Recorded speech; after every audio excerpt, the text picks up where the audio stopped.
함께 일어나셔서 우리에게 주신 하나님의 말씀을 봉독하겠습니다. 오늘 말씀은 마가복음 5장 21절에서 28절까지의 말씀입니다. 예수께서 배를 타고 맞은편으로 다시 건너가시니 큰 무리가 예수께로 모여들었다. 예수께서 바닷가에 계시는데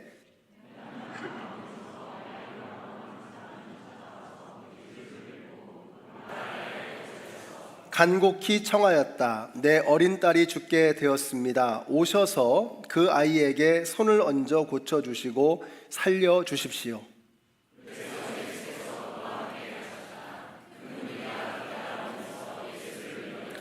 그런데 12해 동안 혈루증을 앓아온 여자가 있었다.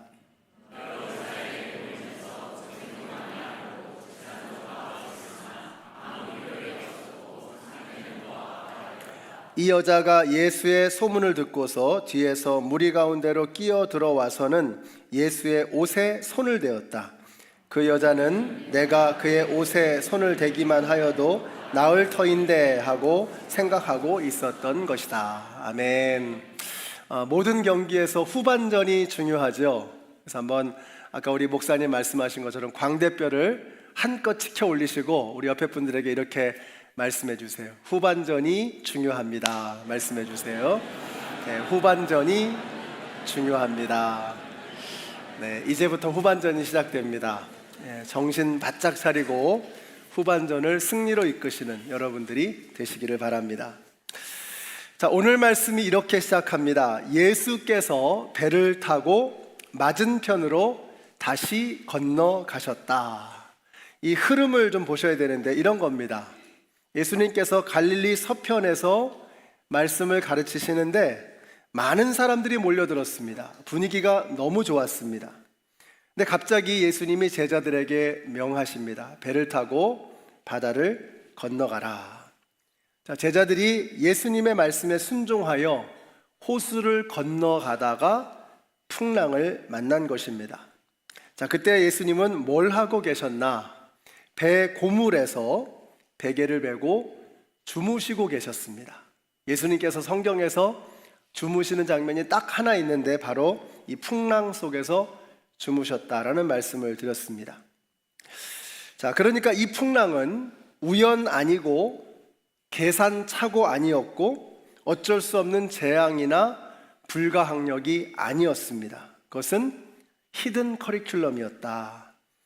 풍랑은 예수님의 제자 훈련 프로그램이었던 것입니다. 자, 그래서 풍랑 속에서 제자들은 뭘 배웠죠? 풍랑이 두려운 것인데 그 풍랑보다 더 크고 위대하신 분, 더 두려우신 분, 그 예수님을 만나게 되었던 것입니다. 여러분, 이것이 바로 제자 훈련입니다. 제자 훈련은 단순히 성경을 지식을 배우고 암송하고, 여러분, 제자 훈련이 여기서 끝나면 능력이 없습니다. 살아계신 하나님을 만나야 합니다. 사역 속에서, 우리의 섬김 속에서, 우리 목장 모임 안에서 살아계신 하나님을 만날 때, 예수 그리스도를 만날 때 그 안에서 진짜 제자 훈련이 이루어지게 되는 것입니다. 자, 호수의 동편에 도착하니 누가 기다리고 있었죠? 무덤 사이에서 쇠사들을 걸고 귀신에 들려서 밤낮 울부짖는 비참한 한 사람이었습니다. 그리고 예수님은 이 수천 마리의 군대 귀신 떼를 쫓아내셨습니다. 근데 이 모든 걸 누가 다 본 거예요? 제자들이 보고 있었던 거죠. 수많은 무리들을 뒤로 하고 떠나가는 길이었습니다. 무덤 사이에서 죽어가는 한 영혼을 살리시는 예수님, 그 많은 무리들을 뒤로 하고 홀로 외로이 풍랑을 뚫고 가셔서 무덤 사이에 있는 비참한 한 영혼을 만나주시는 예수님을 제자들이 본 것입니다. 세상하고 너무나 다른 가치관, 너무나 다른 세계관, 너무나 다른 마음, 세상의 모든 권세와 능력으로 모든 악한 것들을 무너뜨리시는 그 예수님을 제자들이 목격했던 것입니다. 이게 제자 훈련입니다. 자, 그러니까 아시겠죠? 그리스도인이 된다는 것은, 예수님의 제자가 된다는 것은 세상 사람들보다 더 뛰어나게 세상의 성취를 이루는 것이 아닙니다. 우리가 그리스도인이 된다는 것은 예수님의 능력을 등에 업고 하나님의 힘을 등에 업고 세상 사람들보다 더 뛰어나게 세상의 성취를 이루는 게 아니라는 것입니다. 오늘 예수님이 그걸 보여주시는 거예요. 그리스도인이 된다는 것은, 예수님의 제자가 된다는 것은 세상과 다른 방향으로 다른 길을 걸어가는 것, 이것이 바로 제자가 되는 길이었습니다. 그날 제자들이 예수님에게서 그걸 배웠던 것입니다. 자, 같이 읽습니다. 시작. 좁은 문으로 들어가라. 멸망으로 인도하는 문은 크고 그 길이 넓어 그리로 들어가는 자가 많고, 생명으로 인도하는 문은 좁고 길이 협착하여 찾는 이가 적음이니라. 여러분, 세상 길은 왜 넓고 클까요? 가는 사람이 많아서 그런 겁니다. 우르르 몰려가니까 길이 넓고 커지는 거죠. 예수의 길은 왜 좁고 협착할까요? 가는 사람이 많지 않기 때문입니다. 그러니까 많은 사람이 가는 길이 옳은 길이 아니고요, 예수의 길이 옳은 길이고 예수의 길이 생명의 길임을 믿으시기 바랍니다. 그래서 우리 성도님들, 사람들이 간다고 우르르 따라가는 것이 아니라, 세상 사람들과 군중 심리에 사로잡혀서 우르르 따라가는 것이 아니라 예수님을 따라갈 수 있는 저와 여러분이 되시기를 우리 예수님의 이름으로 축원합니다. 자, 그리고 나서 오늘 본문이 이렇게 시작을 하는 거예요. 같이 읽습니다. 시작. 예수께서 배를 타고 맞은편으로 다시 건너가시니 큰 무리가 예수께로 모여들었다. 수많은 사람들이 다시 모여들었습니다. 그리고 그 틈 사이를 비집고 예수님 앞에 나와 납작 엎드리는 한 사람이 있었습니다. 근데 웬일입니까? 그는 회당의 업무를 총괄하는 회당장 야이로였습니다. 이럴 사람이 아닌데 사람들이 적잖이 당황했을 것입니다. 부족할 것 없는 이 사람이 왜 이럴까? 같이 읽습니다. 시작. 회당장 가운데서 야이로라고 하는 사람이 찾아와서 예수를 뵙고 그 발 아래 엎드려서 간곡히 청하였다. 내 어린 딸이 죽게 되었습니다. 오셔서 그 아이에게 손을 얹어 고쳐주시고 살려주십시오. 체면을 차릴 상황이 아니었습니다. 사람들의 시선을 의식할 겨를이 없습니다. 자식이 죽어가는데 체면이 다 뭐란 말입니까? 그때 예수님께서 어떻게 하세요? 오셔서 고쳐주세요, 살려주세요, 납작 엎드리며 부르짖었을 때 예수님 어떻게 하세요? 24절입니다. 그래서 예수께서 그와 함께 가셨다. 어떠세요? 너무 싱겁죠? 근데 여기에 감동이 있습니다. 예수님은 이 야이로의 지위, 그의 지식, 그의 재산, 그의 직분, 그의 과거, 아무것도 묻지 않으셨습니다. 이런 것에는 관심이 없으셨어요. 아비가 딸을 살려달라고 간청하고 엎드리니 그냥 아비와 함께 가셨다. 이것이 바로 우리 예수님이십니다. 우리가 엎드릴 때 예수님은 일어나십니다. 우리가 주님 앞에 납작 엎드리면 예수님은 벌떡 일어나십니다. 예수님이 일어나시면 상황 종료, 끝나는 겁니다. 그때 예수님께서 일어나신 것입니다. 야이로가 예수님을 잘 몰랐을 겁니다. 그의 동기도 다른 거 없었습니다. 대단한 고매한 동기가 있는 게 아니에요. 그냥 자신의 필요를 채워야 한다는 것입니다. 우리도 그렇잖아요. 우리가 무슨 예수님 다 알고서 신학적으로 공부 다 하고 그리고 예수님 믿는 거 아니죠. 그냥 절박해서 나온 겁니다. 그냥 예수가 필요해서 나온 겁니다. 뭔가 아쉬운 게 있어서 나온 거예요.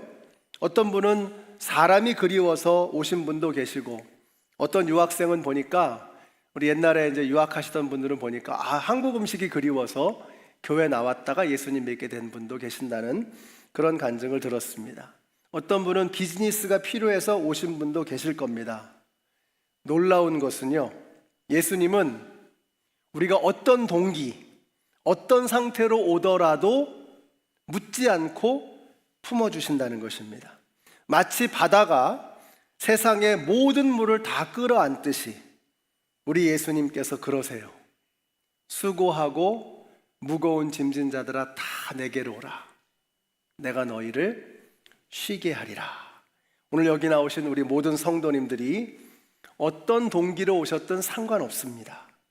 예수님의 그 넓은 가슴에 안겨서 쉼을 얻으시고 안식을 누리시는 저와 여러분, 우리 모두가 되시기를 예수님의 이름으로 축원합니다. 예수님이 회당장의 딸을 만나러 가시는 도중에 한 여인이 등장합니다. 그녀는 12해 동안 혈루병에 걸려 있었다고 했어요. 어떻게든 병을 고쳐볼 요량으로 용하다는 의사는 다 찾아다녀 보았지만 아무런 효험이 없었고 가산을 탕진하고 인생이 파탄난 비참한 여인이었습니다. 그녀의 주변에는 가족도 친지도 아무도 없었습니다. 그도 그럴 것이, 이 피라는 것이 몸 안에서 흘러야 되는데 혈루병이라는 것은 피가 몸 밖으로 흐르는 병입니다. 그러니까 자신이 부정해질 뿐만 아니라 그 주위에 있는 사람들까지도 전부 다 부정하게 만들어버리는 저주받은 질병이죠. 그러니까 주위에 아무도 없는 것입니다. 그러니까 살아도 사는 게 아닌 것이죠. 그런 의미에서 이 여인은 지난 12년 동안 살아온 것이 아니라 죽어 있었던 것이나 다름이 없습니다. 야이로가 모든 사람들에게 존경받는 선망의 대상이었다면 이 여인은 모두에게 멸시당하는, 이름조차 언급되지 않는 이 마을의 왕따였습니다. 자, 그러니까 회당장 야이로와 이 병든 여인은 모든 면에서 다 정반대였습니다. 그런데 한 가지 공통점이 있었습니다. 야이로도 여인도 예수님 앞에 엎드렸다는 것입니다. 다시 말하면 다른 소망이 없었다는 것입니다. 생명의 문제, 절체절명의 이 생명의 문제 앞에서 그들은 조금도 다르지 않았습니다. 저는 우리 예배가 이런 예배가 되었으면 좋겠습니다. 우리 교회가 이런 교회가 되었으면 좋겠습니다. 세상에서는 높은 사람, 낮은 사람이 있습니다. 잘 나가는 사람, 못 나가는 사람이 존재하죠. 그런데 예수님 앞에서는 그런 거 없습니다. 그런 게 소용없습니다. 예수님 앞에서 우리는 똑같습니다. 우리가 다 소망 없는 인생, 죽을 수밖에 없는 유한한 존재임을 우리는 깨달을 뿐입니다. 사람은 외모를 보거니와 하나님은 중심을 보시느니라. 세상에서는 외모와 조건이 통하죠. 그런데 우리의 중심을 꿰뚫어 보시는 주님 앞에서는 그런 것들이 다 소용이 없는 것입니다. 우리 디트로이트 연합장로교회 모든 성도님들이 성전에 나와서 이 자리에서 예배하실 때마다 계급장 떼시고 거칠에 다 걷어내시고 중심으로 하나님을 만나시는 우리 모두가 되시기를 바랍니다. 그게 예배입니다. 하나님 앞에서 계급장, 거칠에 메이크업 다 떨쳐버리고 다 떼어내고 맨몸으로 하나님을 만나는 것입니다. 이게 예배입니다. 야이로와 혈루병 걸린 여인이 주님 앞에서 똑같았다는 것을 오늘 본문은 우리에게 일러주고 있는 것입니다. 자, 여기서 잠시 여인의 속마음 속으로 잠깐 들어가 보겠습니다. 같이 읽습니다. 시작. 그 여자는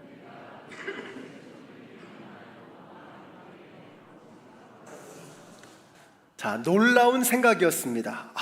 예수님의 옷에만 손을 대어도 내가 살겠다. 놀라운 생각이었습니다. 그런데 더 놀라운 것은요, 그게 생각으로 끝나지 않았다는 것입니다. 그녀는 자신이 생각한 바를 실행에 옮겼습니다. 그래서 예수님의 옷자락을 만졌습니다. 그것은 목숨을 거는 일이었습니다. 잘못했다가는 들켜서 돌에 맞아 죽을 수도 있었기 때문이죠. 이게 믿음입니다. 믿음은 생각 아니고 느낌 아니고 결심 아니고 뭐라 그랬어요? 행동하는 것이다. 이런 말씀 드렸습니다. 그래서 예수님께서 이 여인의 믿음을 보시고 뭐라고 하셨던 거예요? 딸아, 내 믿음이 너를 구원하였다. 이렇게 말씀하신 거예요. 만약에 이 여인이 생각만 하고 있었다면, 결심만 하고 아무것도 하지 않았다면 예수님에게 이런 칭찬을 받지는 못했을 것입니다. 이날 그 여인의 병이 고침을 받지는 못했을 것입니다. 어떻게 병의 고침을 받았나? 어떻게 예수님에게 칭찬받았나? 그 여인이 놀라운 생각을 했는데 그 놀라운 생각을 실행에 옮겼다는 것입니다. 이게 믿음입니다.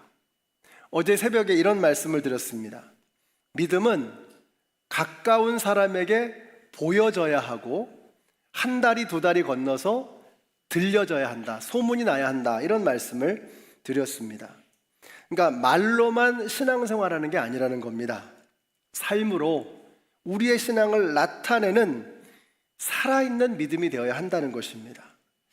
자, 그러면 이제 중요한 건 이제 뜬구름 잡는 얘기 그만두고, 그러면 이번 주 우리가 어떻게 살 것인가, 이런 게 중요하잖아요. 이번 주에 나는 어떻게 살 것인가. 예를 들면 이런 겁니다. 지금 이동농민 자녀들을 위한 물품이 절대적으로 필요하다고 합니다. 그러면 그런가 보다 하고 지나가는 건 이건 믿음이 아닌 거예요. 생각만 하고 지나가는 거, 이건 믿음이 아닌 거예요. 그럼 우리가 믿음을 어떻게 훈련합니까? 제자 훈련 어떻게 하는 거예요? 자, 생각했어요. 그런 마음이 들었어요. 그러면 실행에 옮기는 겁니다. 그로서리에 가셔서 아기들을 위해서 여성용품 중에 필요한 것들, 여러분 마음에 드는 것들을 구입해서 가져오는 거예요. 체크를 적는 겁니다. 그게 믿음이라고 말씀하고 있는 거예요. 우리 많은 경우에 생각하고 느끼고 눈물 흘리고, 이게 믿음의 씨앗이 될지는 몰라도 그것이 믿음일 수는 없는 겁니다. 스스로를 속이는 거예요. 한 걸음 더 나아가야 합니다. 삶으로, 행동으로 나타나야 하는 것입니다. 우리 아이들도 시카고에 왜 가는 거죠? 거기에 도움이 필요하다는 거 알잖아요. 그러니까 생각만 하는 게 아니라 거기 가는 겁니다. 이게 믿음이죠. 그럼 여기서 우리는 어떻게 해야 되느냐? 아이들이 갔구나. 생각만 하는 게 아니라 여기서 아이들의 이름을 불러가면서 하나님, 저들을 지켜주세요. 성령님, 저들과 함께 해주세요. 저들을 통해서 하나님의 사랑이 흘러가게 해주세요. 기도하는 거예요. 그들의 이름을 불러가면서. 이게 믿음이라는 겁니다. 생각으로 끝나면 안 된다. 느끼고 지나가면 안 된다. 자, 과연 믿음대로 예수님의 옷자락에 손을 대는 그 순간 12년 동안 흐르던 피가 멈추었습니다. 이것이 예수님의 능력입니다. 그리고 예수님도 이걸 감지하셨습니다. 내 몸에서 치료의 능력이 흘러나갔구나. 자, 그러나 그냥 갈 길 가시면 됩니다. 갈 길이 바쁘잖아요. 어차피 병 나은 거 아닙니까? 안 그러면 정 그러시면 그냥 갔다가 돌아오시는 길에 그리고 만나셔도 되는 거예요. 그런데 굳이 누가 나를 만졌냐고 색출 작업을 시작하십니다. 제자들이 살짝 짜증을 내면서 볼멘 소리를 합니다. 뭐라고 하느냐? 같이 읽습니다. 시작. 제자들이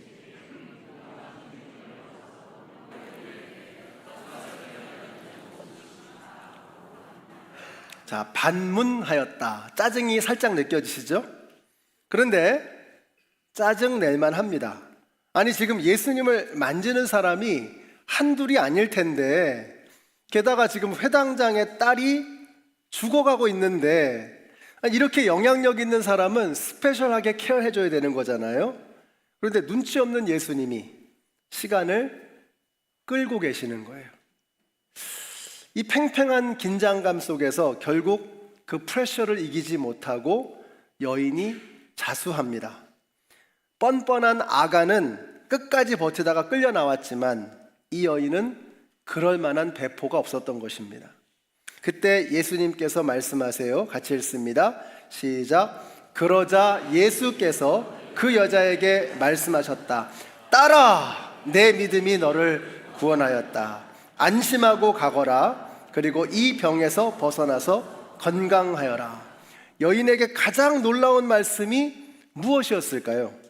그날 예수님은 병을 고치셨을 뿐만 아니라 마을 사람들 앞에 이 여인을 끌어내셨다고 전에 말씀을 드렸습니다. 이 여인이 회복되었다는 것을 온 마을 사람들 앞에서 광고하셨습니다. 이유가 무엇이었을까?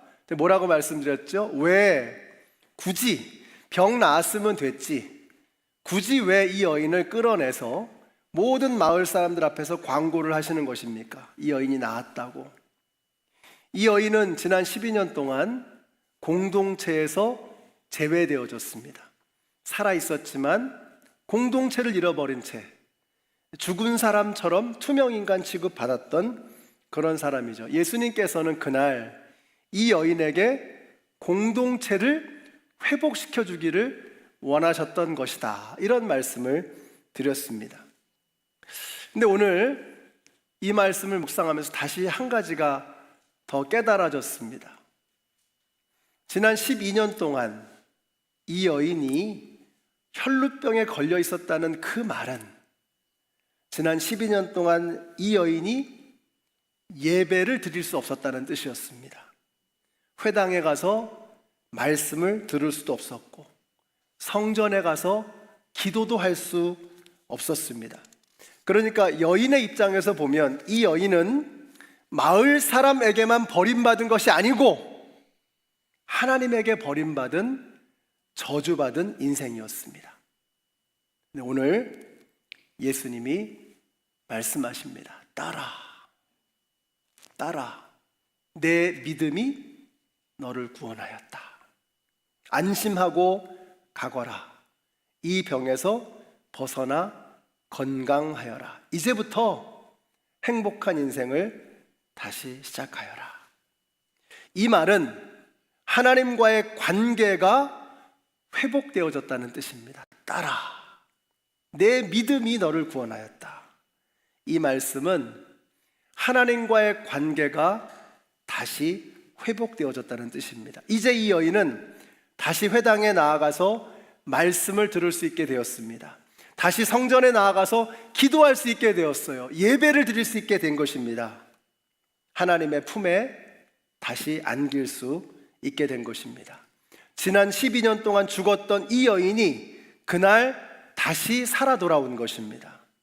예수님의 말씀이 생각이 납니다. 나는 부활이요 생명이니 나를 믿는 자는 죽어도 살겠고 무릇 살아서 나를 믿는 자는 영원히 죽지 아니하리라. 나는 부활이요 생명이니.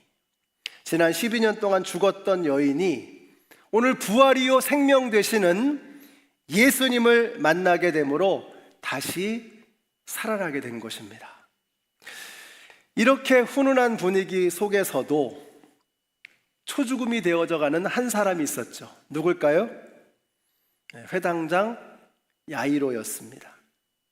아니나 다를까 딸아이가 이제 막 죽었다는 비보를 듣게 되었습니다. 하늘이 무너지는 것 같았습니다.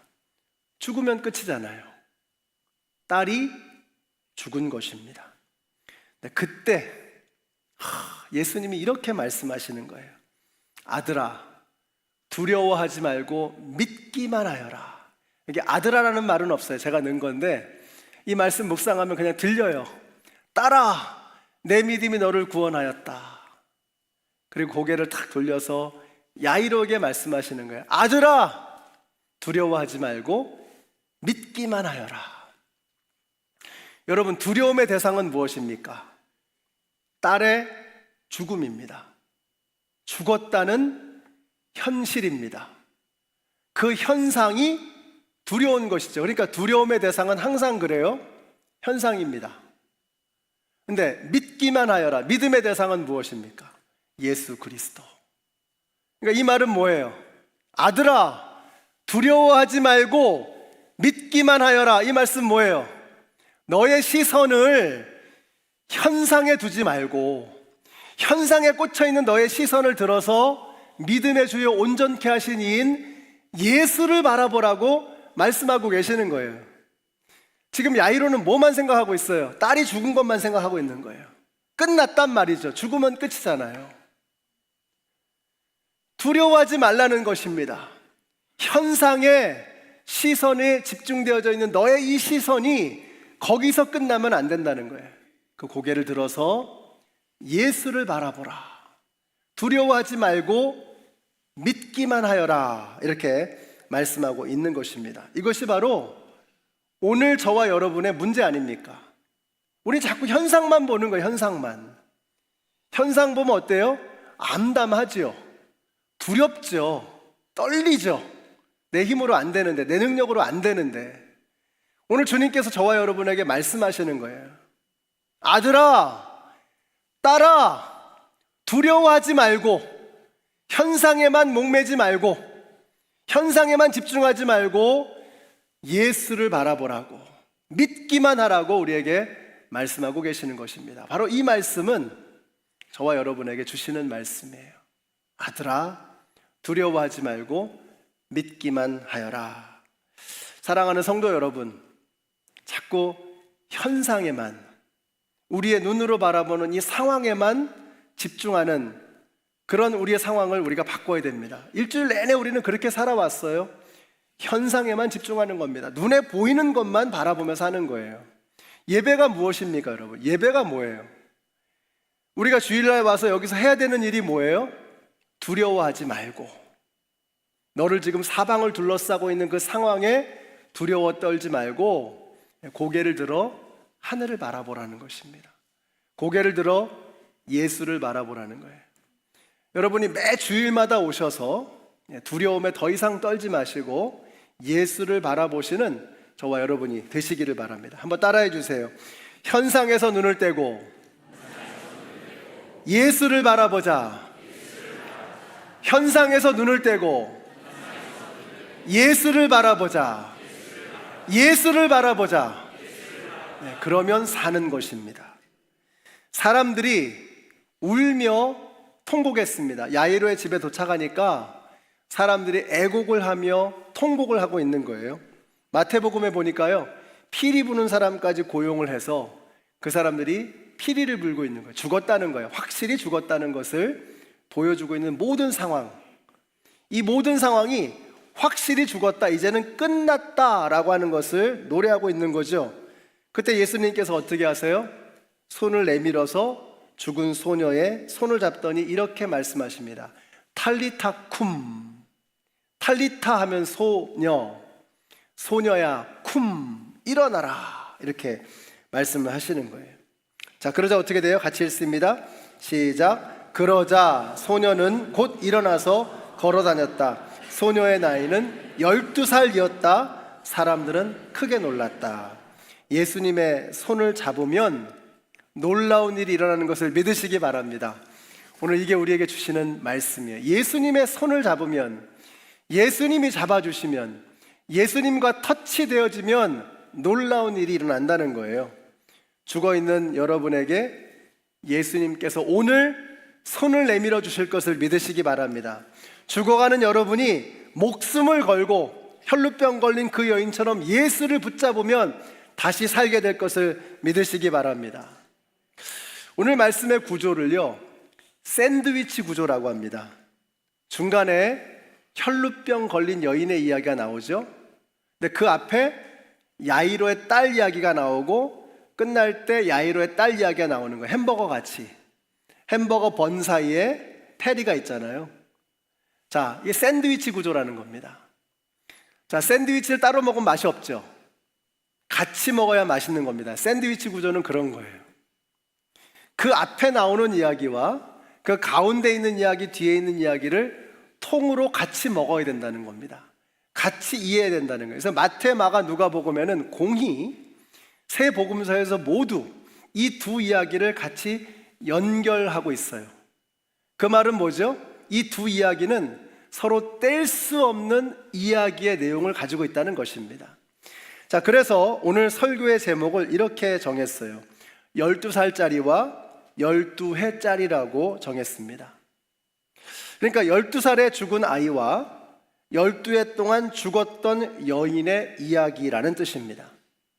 재미있는 것은요, 우리말로는 이 12해 동안 혈루병에 걸린 여인이라고 번역을 했지만 원어로 보면 이 번역은 이렇게도 번역이 가능합니다. 이 여인이 12살부터 혈루병에 걸렸다, 이렇게 번역할 수 있어요. 그러니까 12년 동안 혈루병에 걸렸다라고 번역할 수 있지만 12살부터 혈루병에 걸렸다라고 번역할 수도 있다는 것입니다. 그러면 참 재미있는 결론을 도출할 수가 있어요. 12살까지 살다가 죽은 아이, 그리고 이 여인은 12살에 죽어서 지금까지 살아는 왔지만 살면서도 산 게 아닌 12살부터 계속해서 죽어왔던 이 여인의 이야기라고 하는 것입니다. 그러니까 이 둘은 사실상 12살에 다 죽은 겁니다. 오늘 말씀을 가만히 묵상해 보면 이런 생각이 들어요. 야이로와 이 혈루병 걸린 여인, 야이로의 딸 아이와 12살에 죽은 이 딸 아이와 12살부터 죽음이 시작된 이 여인, 이들은 그냥 같이 이해해야 됩니다. 같이 이해할 때 이 메시지가 선명해지는 거예요. 누구도 알아주지 않았던 사람, 혈루병 걸린 여인이죠. 누구나 알아주는 사람, 야이로의 딸입니다.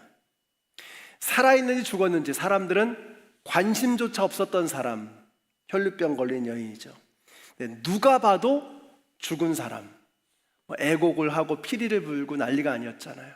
그러니까 다 죽었다는 것이 확정되어진 딸아이와 죽었는지 살았는지 알지도 못하는 이 여인, 자신의 믿음으로 내가 옷자락에 손만 대어도 살겠다라고 목숨 걸고 나온 여인과 죽었지만 누군가의 도움으로 예수님을 만나게 되었던 이 아이, 그러고 보면 이 둘은 바로 우리들의 모습을 보여주고 있습니다. 그러니까 여기에 포함되지 않는 사람이 과연 있을까 하는 생각이 드는 거예요. 그러니까 이 어린 딸아이와 12해 동안 혹은 12살 때부터 혈루병에 걸려 죽어왔던 이 여인 둘을 합치면 이 안에 있는 모든 사람들을 다 아우르는 우리들의 이야기가 되고 마는 거예요. 결론이 뭐예요? 그게 누구이든지 간에, 어떤 신분, 어떤 상황, 어떤 믿음의 상태이든지 간에, 얼마나 오랫동안 죽어 있었던지 간에 상관없이 예수를 만나면 산다. 여러분, 이것이 바로 오늘 우리에게 주시는 메시지인 줄로 믿습니다. 사랑하는 성도 여러분, 얼마나 오랫동안 예수님을 부인하셨습니까? 얼마나 심각하게 예수님에게 실망하시고 섭섭해 하셨습니까? 여러분에게 지금 얼마나 큰 문제가 여러분을 짓누르고 있습니까? It doesn't matter. 전혀 상관하지 없습니다. 예수님을 만나면 사는 것입니다. 예수님의 옷자락을 잡으면 사는 거예요. 예수님이 사망을 뚫고 우리를 터치해 주시면 우리가 다시 일어나게 되는 것이 탈리타 쿰, 다시 일어날 수 있는 것입니다. 오늘 우리 모든 성도님들 예배에 오실 때마다 이 예수님의 손을 잡는 거예요. 이 예수님의 옷자락을 붙잡는 것입니다. 그러면 우리가 살 것입니다. 여러분이 예배에 대한 이런 기대감이 있게 되시기를 바라요. 내가 예배에 와서 예수님을 잡으면 나는 산다. 예배 가운데 성령님이 나를 터치해 주시면 내가 어떤 상황이 있든지 간에 나는 다시 일어설 수 있다 라고 하는 이 소망을 가지고 매 주일마다 여기 오셔서 살아계신 하나님을 만나시는 저와 여러분이 되시기를 우리 예수님의 이름으로 축원합니다. 기도하겠습니다. 주님, 감사합니다. 우리가 어떠한 형편에 있든지 간에 나에게 과거를 묻지 않으시고 나의 형편과 상황과 수준을 묻지 아니하시고 나를 끌어안아 주시는 예수님의 그 사랑을 오늘 만났습니다. 오늘 그 주님의 사랑과 함께 다시 일어서는, 다시 부활하고 살아나는 우리 모두가 되게 하여 주시옵소서. 2024년의 절반이 벌써 지나갔습니다. 이제 2024년의 후반전에 다시 한번 주님과 함께 일어나 새롭게 출발하며 도약하는 우리 모두가 되게 하여 주시옵소서. 예수님의 이름으로 기도드렸습니다. 아멘. 함께 일어나셔서 찬양하시겠습니다.